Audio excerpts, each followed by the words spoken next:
আজকে বলবো over positiveness এর কথা। ওভার পজিটিভনেস বা ওভার প্রোটেক্টিভনেস এর দোহাই দিয়ে যেসব পুরুষ বা নারী তার পার্টনারের সমস্ত স্বাধীনতাকে ধীরে ধীরে কেড়ে নিতে থাকে, সেই সব হাঁপিয়ে ওঠা নারী বা পুরুষের উদ্দেশ্যে বলি, দয়া করে বুঝুন কোনটা ভালোবাসা আর কোনটা বাতিক।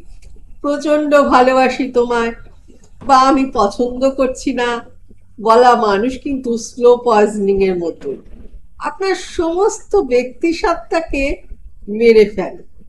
এই ধরনের মানুষের পাল্লায় পড়লে কোনো নারী বা পুরুষের না থাকে চলাফেরার স্বাধীনতা, না অন্য মানুষের সাথে মেলামেশার স্বাধীনতা, এমনকি পোশাকি স্বাধীনতাতেও থালা চাবি লাগিয়ে দেওয়া হয়। ভালোবাসা মনে করে প্রথম প্রথম এগুলো ভালো লাগলেও পরে এগুলোর কারণেই জীবন অতিষ্ঠ হয়ে ওঠে। তাই অবিবাহিতদের উদ্দেশ্যে বলি, ভাই, এমন বুঝলে সেই পার্টনারের আগে একটা সাষ্টাঙ্গে পেন্নাম ঠুকে বেরিয়ে এসো। একটা ব্রেকআপে তোমার জাত যাবে না।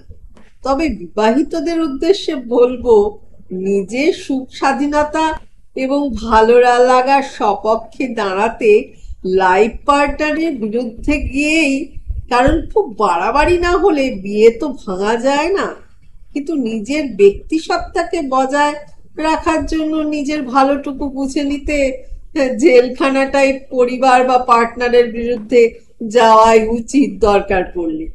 তবে নারী বা পুরুষ যেই হোক, স্বাধীনতার নামে কারোর বেলেল্লাপনাকে অগ্রাধিকার দেওয়া যায় না। ভালো থাকবেন, ভালোবাসায় থাকবেন।